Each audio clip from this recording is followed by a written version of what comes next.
I am Michael Shermer, the director of the Skeptic Society, the publisher of Skeptic Magazine. We investigate claims of the paranormal, pseudoscience, and fringe groups and cults and claims of all kinds between. Science and pseudoscience and non-science, junk science, voodoo science, pathological science, bad science, non-science, and plain old nonsense. And unless you've been on Mars recently, you know there's a lot of that out there. Some people call us debunkers, which is kind of a negative term, but let's face it, there's a lot of bunk. And we are like the bunko squads of the police departments out there flushing out. Well, we're sort of like the Ralph Naders of bad ideas, trying to replace bad ideas with good ideas. I'll show you an example of a bad idea. I brought this with me. This was given to us by NBC Dateline to test. It's produced by the Quadro Corporation of West Virginia. It's called the Quadro 2000 Dowser Rod. This was being sold to high school administrators for $900 a piece. It's a piece of plastic with a Radio Shack antenna attached to it. You can douse for all sorts of things, but this particular one was built to douse for marijuana in students' lockers. So the way it works is you go down the hallway and you see if it tilts toward a particular locker, and then you open the locker. So it looks something like this. I'll show you in it. Well, it has kind of a right-leaning bias, so I'll show you. Well, this is science, so we'll do a controlled experiment. It'll go this way for sure. Sir, you want to empty your pockets, please, sir? So the question was, can it actually find marijuana in students' lockers? And the answer is, if you open enough of them, yes. But in science, we have to keep track of the misses, not just the hits, and that's probably the key lesson to my short talk here, is that this is how psychics work, astrologers and tarot card readers and so on. People remember the hits, they forget the misses. In science, we have to keep the whole database and look to see if the number of hits is somehow stands out from the total number that you would expect by chance. In this case, we tested it. We had two opaque boxes, one with government-approved THC marijuana and one with nothing, and it got it 50% of the time, which is exactly what you'd expect with a coin flip model. So that's just kind of a fun little example here of the sorts of things we do. Skeptic is the quarterly publication. Each one has a particular theme. Like this one is on the future of intelligence. Are people getting smarter or dumber? I have an opinion of this myself because the business I'm in. But in fact, people, it turns out, are getting smarter. Three IQ points per 10 years going up. Sort of an interesting thing. With science, don't think of skepticism as a thing, or even science as a thing. Are science and religion compatible? It's like, is science and plumbing compatible? They're just two different things. Science is not a thing, it's a verb. It's a way of thinking about things. It's a way of looking for natural explanations for all phenomena. I mean, what's more likely, that extraterrestrial intelligences or multidimensional beings travel across the vast distances of interstellar space to leave a crop circle in Farmer Bob's field in Pucker Brush, Kansas to promote Skeptic.com, our webpage? Or is it more likely that a reader of Skeptic did this with Photoshop?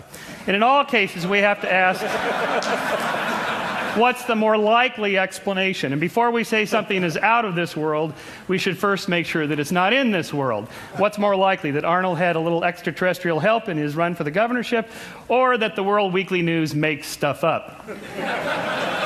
And part of that, the same theme, is expressed nicely here in the Sidney Harris cartoon. For those of you in the back, it says here, then a miracle occurs. I think you need to be more explicit here in step 2. This single slide completely dismantles the intelligent design arguments. There's nothing more to it than that. You can say a miracle occurs, it's just that it doesn't explain anything. It doesn't offer anything. There's nothing to test.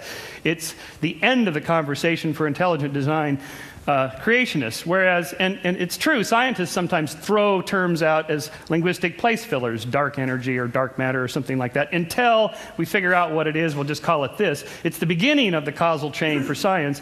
For intelligent design creationists, it's the end of the chain. So again, we can ask this, what's more likely, are UFOs, alien spaceships, or perceptual cognitive mistakes, or even fakes? This is a UFO shot from my house in Altadena, California, looking down over Pasadena. And if it looks a lot like a Buick hubcap, it's because it is. You don't even need Photoshop, you don't need high-tech equipment, you don't need computers. This was shot with a throwaway Kodak Instamatic camera. You just have somebody off on the side with a hubcap ready to go, cameras ready, that's it. So although it's possible that most of these things are fake or illusions or so on, and that some of them are real, it's more likely that all of them are fake, like the crop circles. On a more serious note, in all of science, we're looking for a balance between data and theory. In the case of Galileo, he had two problems when he turned his telescope to Saturn. First of all, there was no theory of planetary rings, and second of all, his data was grainy and fuzzy, and he couldn't quite make out what it was he was looking at. So he wrote that he has seen, I have observed that the furthest planet has 3 bodies, and this is what he ended up concluding that he saw. So without a theory of planetary rings and with only grainy data, you can't have a good theory. And it wasn't solved until 1655. This is Christian Huygens' book in which he cataloged all the mistakes that people made in trying to figure out what was going on with Saturn. It wasn't until Huygens had 2 things. He had a good theory of planetary rings and how the solar system operated, and then he had better telescopic, more fine-grained data in which he could figure out that as the Earth is going around faster, according to Kepler's laws, than Saturn, then we catch up with it and we see the angles of the rings at different angles there, and that's in fact turns out to be true. The problems with having a theory is that your theory may be loaded with cognitive biases. So one of the problems of explaining why people believe weird things is that we have things on a simple level, and then I'll go to more serious ones, like we have a tendency to see faces. This is the face on Mars, which was in 1976, so there was a whole movement to get NASA to photograph that area because people thought this was monumental architecture made by Martians. Well, it turns out here's the close-up of it from 2001. If you squint, you can still see the face. And when you're squinting, what you're doing is you're turning that from fine grain to coarse grain. And so you're reducing the quality of your data. And if I didn't tell you what to look for, you'd still see the face because we're programmed by evolution to see faces. Faces are important for us socially. And of course, happy faces, faces of all kinds are easy to see. You can see the happy face on Mars there. If astronomers were frogs, perhaps they'd see Kermit the Frog. Do you see him there? Little froggy legs. Or if geologists were elephants. Religious iconography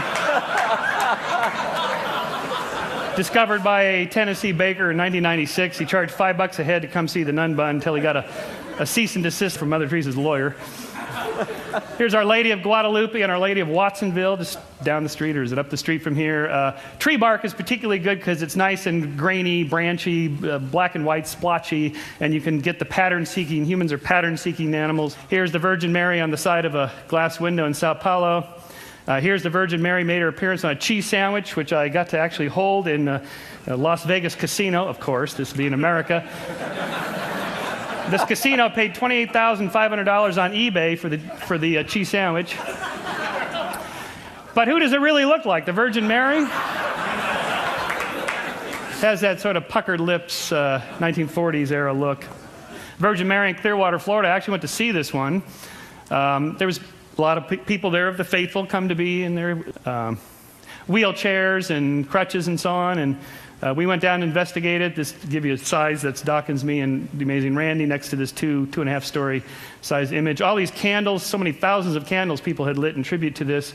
So we walked around the backside just to see what was going on here. It turns out wherever there's a sprinkler head and a palm tree, you get the effect. Here's the Virgin Mary on the backside, which they started to wipe off. I guess you can only have one miracle per building.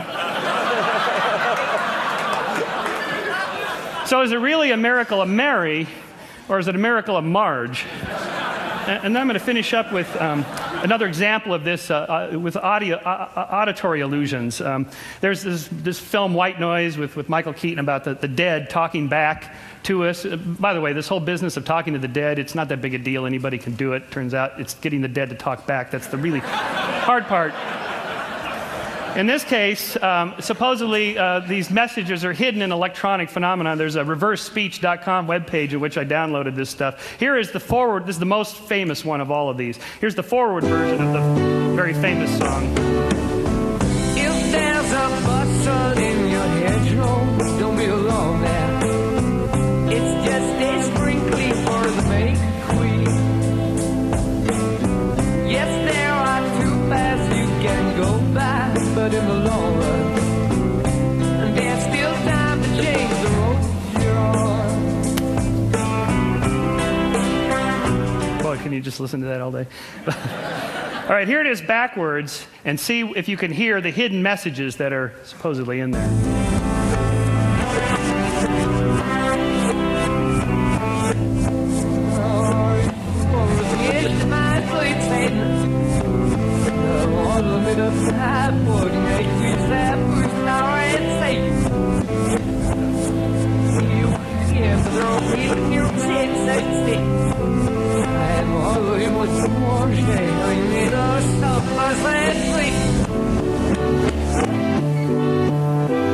What'd you get?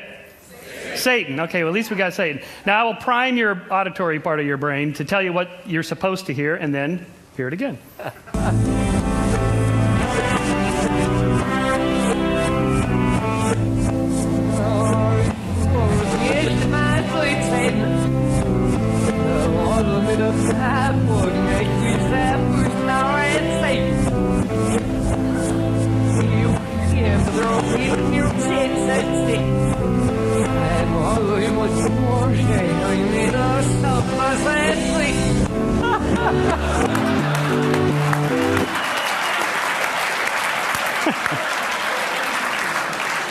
You can't miss it when I tell you what's there. All right, I'm going to just end with a positive, a nice little story about the Skeptics is a nonprofit educational organization. We're always looking for little good things that people do. In England, there's a pop singer, one of the top popular singers in England today, Katie Melua, and she wrote a beautiful song. It was in top 5 in 2005, called 9 Million Bicycles in Beijing. It's a love story. She's sort of the Norah Jones of the UK, about how much she loves her guy and compared to 9 million bicycles and so forth. And she has this one passage here. We are 12 billion light years from the edge. That's a guess. No one can ever say it's true, but I know that I will always be with you. Well, that's nice. At least you got it close. In America, it would be we're 6,000 light years from the edge. But my friend Simon Singh, the particle physicist, now turned science educator, and he wrote the book The Big Bang and so on, uses every chance he gets to promote good science. And so he wrote an op-ed piece in The Guardian about Katie's song, in which he said, well, we know exactly how far from the edge, it's 13.7 billion light years, and it's not a guess. We know within a precise error bars there how close it is, and so we can say, although not absolutely true, that it's pretty close to being true. And to his credit, Katie called him up after this op-ed piece came out and said, I'm so embarrassed. I was a member of the astronomy club, and I should have known better. And she recut the song, so I will end with the new version. We are 13.7 billion light years from the edge of the observable universe. That's a good estimate with well-defined error bars. And with the available information, I predict that I will always be with you. How cool is that?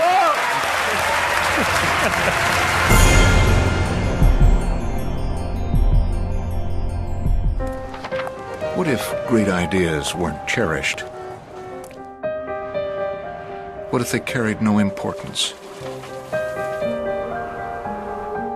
Or held no value?